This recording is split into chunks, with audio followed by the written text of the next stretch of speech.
سارے لوگوں نے لکڑیاں اکٹھا کی اور اس کے بعد امیر نے ان لکڑیوں میں آگ لگوا دی اور کہا عزمت علیکم لتدخلنها، میں تمہارے اوپر لازم کرتا ہوں کہ تم اس آگ میں کود جاؤ۔ بعض روایات کے الفاظ ہیں اراد قوم ان يدخلوها، اس لوگوں نے چاہا کہ چونکہ یہ امیر کا حکم ہے اور امیر کی اطاعت لازم اور واجب ہے، لہذا آگ میں کود جانا چاہیے۔ علی رضی اللہ تعالیٰ عنہ جس حدیث کے راوی ہے کہتے ہیں کہ فقال لهم شاب منهم، ان میں سے ایک نوجوان نے کہا، نوجوانوں کے اندر ہمت و جرأت ہوتی ہے،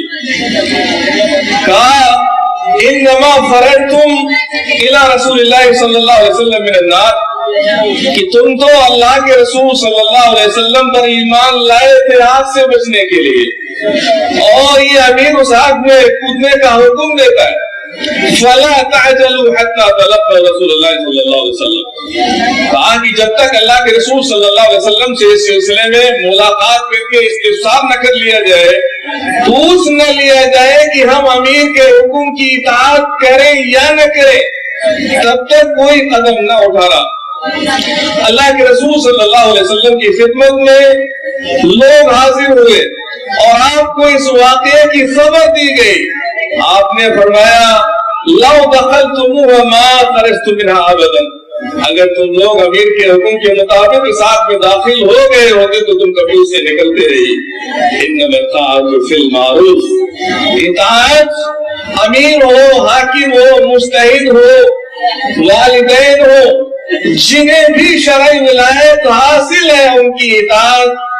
گناہ اور معصیت کے کام میں نہیں ہونی چاہیے،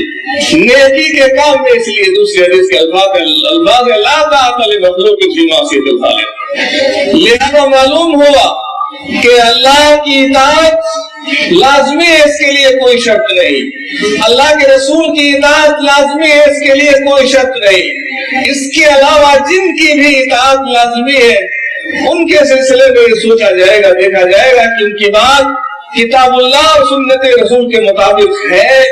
یا نہیں۔ اگر کتاب اللہ اور سنت رسول کے مطابق ان کی بات نہیں ہے تو ایسی صورت میں ان کی اطاعت نہیں کی جائے گی۔ اختلاف کو ختم کرنے کا یہ آسان سا اصول ہے، کوئی بھی دینی مسئلہ، صلاۃ سے اس کا تعلق ہو، حج سے، روزے سے، زکات سے، کوئی بھی مسئلہ آپ کے درمیان ہو، اگر قرآن اور حدیث کی عدالت میں اس مسئلے کو لے جائیں، وہاں سے فیصلہ حاصل کرے تو ہمارے بے شمار اختلافات ختم ہو سکتے ہیں۔ اور اس سلسلے میں میں نے جو حدیث اللہ کے رسول صلی اللہ علیہ وسلم کی بیان کی تھی، آپ کے سامنے پیش کی تھی۔ اللہ کے رسول نے اپنی زندگی کے آخری ایام میں فرمایا تھا من یعش منکم بعدی فسیری اختلافا کثیرا، کہ میرے بعد تم میں سے جو لوگ زندہ رہیں گے وہ بہت سارے اختلافات دیکھیں گے سنت کے اندر۔ اس موقع سے کیا کرنا ہے؟ فَعَلَيْكُمْ بِسُنَّتِي وَسُنَّتِ الْخُلَفَاءِ الرَّاشِدِينَ الْمَهْدِيِّينَ، تو ایسے موقع سے میری سنت کو لازم پکڑنا، میرے ہدایت یافتہ خلفائے راشدین کی سنت کو لازم پکڑنا۔ اب یہ دیکھنا ہے کہ خلفائے راشدین کون ہیں، ان کی سنت کیا تھی، ان کی روش کیا تھی۔ اللہ کے رسول صلی اللہ علیہ وسلم نے جن کی سنت پر چلنے کی ہم کو تلقین فرمائی ہے، خلفائے راشدین موٹے طور پر حضرت ابوبکر صدیق رضی اللہ تعالیٰ عنہ، حضرت عمر رضی اللہ تعالیٰ عنہ، حضرت عثمان اور حضرت علی رضی اللہ تعالیٰ عنہما، یہ خلفائے راشدین ہیں، ان کو خلفائے راشدین کہا جاتا ہے۔ سب سے پہلے خلیفہ مسلمانوں کے ابوبکر صدیق رضی اللہ تعالیٰ عنہ ہیں۔ ان کی زندگی اللہ کے رسول صلی اللہ علیہ وسلم کی وفات کے بعد ان کو مسلمانوں نے اپنا حاکم، اپنا امیر منتخب فرمایا تھا۔ ان کی سنت دیکھنا ہے، ان کی روش دیکھنا ہے کہ انہوں نے اختلافات کو اس امت میں کیسے کم کیا ہے، ان کا خاتمہ کیسے کیا ہے۔ یہ چیز ہمیں تلاش کرنی ہے کہ اس جلیل القدر صحابی رسول نے اس امت میں کس کس موقع سے اختلافات کا خاتمہ کیا ہے۔ سب سے پہلا اختلاف اللہ کے رسول صلی اللہ علیہ وسلم کی وفات کے بعد مسلمانوں میں ہوتا ہے، اور وہ بھی طبقہ صحابہ میں ہوتا ہے۔ وہ اختلاف یہ ہے کہ اللہ کے رسول صلی اللہ علیہ وسلم کی وفات ہوئی ہے یا نہیں ہوئی ہے. اللہ کے رسول صلی اللہ علیہ وسلم کو موت آئی ہے یا نہیں آئی ہے، اس سلسلے میں صحابہ اکرام کے درمیان اختلاف ہوتا ہے. اور اس امت کے دوسری سب سے بڑی شخصیت اس امت کی عمر رضی اللہ تعالی عنہ کہتے ہیں کہ یہ مسجد نبوی کے اندر اعلان کر رہے تھے کہ اگر جس شخص نے یہ کہہ دیا کہ اللہ کے رسول کی وفات ہو گئی میں اس کی گردن مار دوں گا. کوئی شخص یہ جرأت نہیں کر سکتا تھا یہ کہے کہ اللہ کے رسول صلی اللہ علیہ وسلم کی وفات ہو چکی ہے. اور ابن حجر کو بخاری کے شارح ہیں، ان کے قول کے مطابق اکثریت صحابہ کی یہ تصور رکھتی تھی کہ اللہ کے رسول صلی اللہ علیہ وسلم کی ابھی وفات نہیں ہوئی ہے. ابو بکر صدیق رضی اللہ تعالیٰ عنہ موجود نہیں تھے، اپنے گھر سے مسجد نبوی میں داخل ہوئے، حجرہ نبوی میں تشریف لے گئے، اللہ کے رسول صلی اللہ علیہ وسلم کے چہرے پیشانی کو بوسہ دیا اور روئے، اور اس کے بعد فرمایا من کان یعبد اللہ فإن اللہ حی لا یموت ومن کان یعبد محمدا فإن محمدا قد مات. کہ جو شخص اللہ تعالیٰ کی عبادت کرتا ہے اللہ رب العزت ہمیشہ سے ہمیشہ رہے گا، اور جو شخص یہ سمجھتا تھا کہ اللہ کے رسول ہمیشہ زندہ رہیں گے اور عبادت ایک طرح سے کرتا تھا اللہ کے رسول صلی اللہ علیہ وسلم کی وہ حیثیت سمجھتا تھا جو اللہ تعالیٰ کی ہے، لہذا اس کو یہ معلوم ہو جانا چاہیے فإن محمدًا قد مات. قرآن کریم کی کئی آیتوں کا حوالہ ابو بکر صدیق رضی اللہ تعالیٰ عنہ نے دیا، ان میں سے ایک صریح اور صاف آیت اللہ کے رسول کو خطاب کیا گیا ہے انک میت وانہم میتون. اے نبی آپ کو بھی موت آئے گی، اور جو آپ کی موت کا انتظار کر رہے ہیں اور یہ سوچتے ہیں کہ آپ کی وفات کے بعد دین اسلام کا نام لینے والا کوئی باقی نہیں رہے گا، ان کو بھی موت آنی ہے. اور دوسری آیت میں اللہ رب العزت نے فرمایا جو لوگ یہ سمجھتے ہیں کہ اللہ کے رسول صلی اللہ علیہ وسلم کو خصوصیات حاصل ہیں ان کو بھی تسلیم ہم بھی تسلیم کرتے ہیں، لیکن وہ خصوصیات نہیں جو اللہ رب العزت کی خصوصیات ہیں.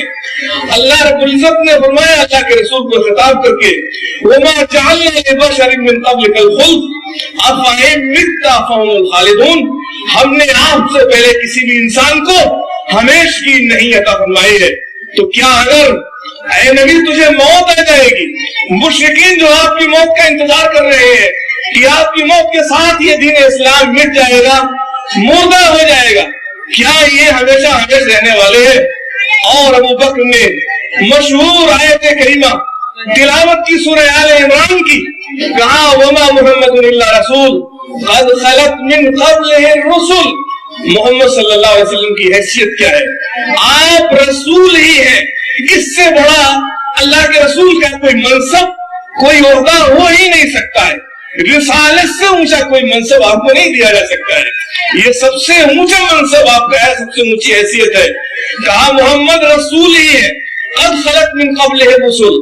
آپ سے پہلے بھی رسول آئے دنیا سے چلے گئے. افإن مات، اگر رسول کی موت ہو جائے اور قتل یا میدان جہاد میں آپ کو شہید کر دیا جائے انقلبتم علی اعقابکم. صحابہ اکرام کو یہ خطاب کب کیا گیا تھا؟ غزوہ احد میں جب مسلمانوں کو شکست ہوئی، شکست کے اسباب تھے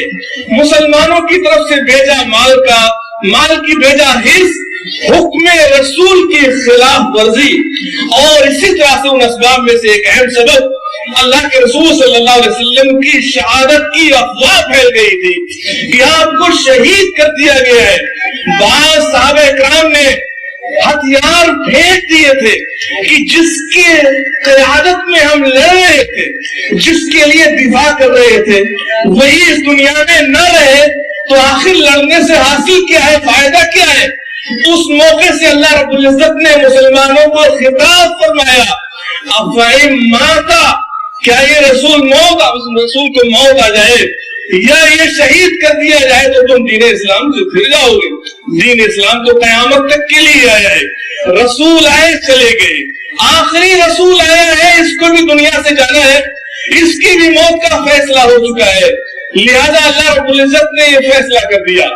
ابو بکر نے عمر کے سامنے اور سارے صحابہ کے سامنے مسجد نبی میں اس آیت کی تلاوت فرمائی۔ حضرت عمر رضی اللہ تعالیٰ عنہ نے اس آیت کو سنا، کہتے ہیں کہ اس آیت کو سمجھنے کے بعد میرے پیر مجھے سہارا نہیں دے رہے تھے۔ کہتے ہیں کہ عالم تو ان النبی صلی اللہ علیہ وسلم قد مات، یہ آیت قرآن کی سننے کے بعد کہتے ہیں کہ مجھے علم ہو گیا کہ اللہ کے رسول صلی اللہ علیہ وسلم کی وفات ہو چکی ہے۔ قرآن میں یہ آیت موجود تھی، لیکن بہت سارے صحابہ کے ذہن میں اس وقت یہ آیت نہیں تھی۔ ابو بکر نے یہ آیت یاد دلائی۔ صحابہ کی اکثریت تو یہ سمجھتی تھی کہ موت نہیں ہوئی آپ کی، اس نے اپنے اس اختلاف رائے کو ختم کر دیا۔ ابو بکر صدیق رضی اللہ تعالیٰ عنہ نے اختلاف کیسے ختم کیا ہے؟ قرآن کی آیت کے ذریعے سے۔ اور ابن حجر اس حدیث کی شرح میں لکھتے ہیں کان اکثر الصحابۃ علی خلاف ذلک، اکثر صحابہ ابو بکر کی رائے کے مخالف تھے، لہذا اس واقعے سے یہ سبق، یہ درس حاصل ہوتا ہے کہ اجتہاد میں جن کی تعداد کم ہو ان کی بات بھی صحیح ہو سکتی ہے، اور اکثریت کی رائے جس طرح ہو ان کی بات غلط ہو سکتی ہے۔ جس طرح سے یہاں پر ابو بکر صدیق رضی اللہ تعالیٰ عنہ کے ساتھ دوسری روایات میں ملتا ہے، مغیرہ ابن شعبہ، عباس رضی اللہ تعالیٰ عنہ یہ آپ کے ہم نوا تھے، انہوں نے تصدیق کی کہ اس میں کوئی شبہ نہیں ہے کہ اللہ کے رسول کی وفات ہو گئی ہے، لہذا اکثریت یہ نہیں مانتی تھی کہ اللہ کے رسول کی وفات ہو چکی ہے۔ یہ اختلاف قرآن آیات کی روشنی میں ختم ہو گیا۔ میری گزارش ہے، ہمارے بہت سے مسلمان بھائی آج بھی یہ عقیدہ رکھتے ہیں، اور یہ اللہ کے رسول صلی اللہ علیہ وسلم کی محبت کہیے یا بیجا عقیدت کہیے، اتنی عقیدت، اتنی محبت کہ جو شخص یہ کہہ دے کہ اللہ کے رسول کی وفات ہو چکی ہے اس کو گستاخ رسول کہتے ہیں، اور اس کو نہ جانے کیا کیا القاب و آداب دیا کرتے ہیں۔ میری ایسے مسلمان بھائیوں سے گزارش ہے، قرآن کا فیصلہ آپ کی وفات ہو جائے، ابو بکر کا فیصلہ آپ کی وفات ہو جائے، عمر کا فیصلہ کی آپ کی وفات ہو چکی ہے، اکثریت نے اس کے بعد اختلاف اپنا ختم کر دیا۔ آج بھی مسلمان اپنے اس عقیدے کے اختلاف کو ختم کر سکتے ہیں، اس میں اختلاف کے باقی رہنے کی کوئی گنجائش موجود نہیں رہتی ہے۔ یہ اختلاف تھا۔ دوسرا اختلاف ابو بکر صدیق رضی اللہ تعالیٰ عنہ کی زندگی میں پیدا ہوتا ہے اللہ کے رسول صلی اللہ علیہ وسلم کی وفات کے بعد، کہ مسلمانوں کا حاکم کون ہوگا، امیر کون ہوگا۔ انصار نے آواز بلند کی، جو ان کے سردار تھے، کہا منا امیر و منکم امیر، ایک امیر ایک حاکم ہم میں سے ہوگا، اور ایک امیر ایک حاکم مہاجرین میں سے ہوگا، ایک انصار سے ایک مہاجرین سے۔ امت ایک،